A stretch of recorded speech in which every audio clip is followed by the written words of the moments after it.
Hello guys and welcome to this video. I will show you in this guide tutorial how to check your Emirates flight BNR stats. So guys, first you need to get up your booking reference from this website, Clear Trip flight for flight booking.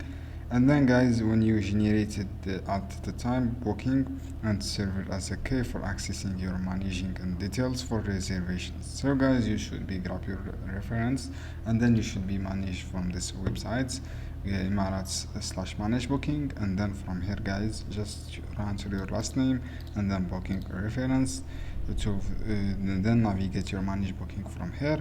After that, write your reference and click on retrieve booking, and then you will see flight BNR states. Just write your name, for example your name, and from here booking reference come your booking reference guys, you can grab from here. And this after write the last name and booking reference, you will see this like this form ticket, as you can see here guys, PRS. This is how you can do guys, you check all the details from here. I hope this video guide helpful for you. Don't forget to give like and share this video for more content.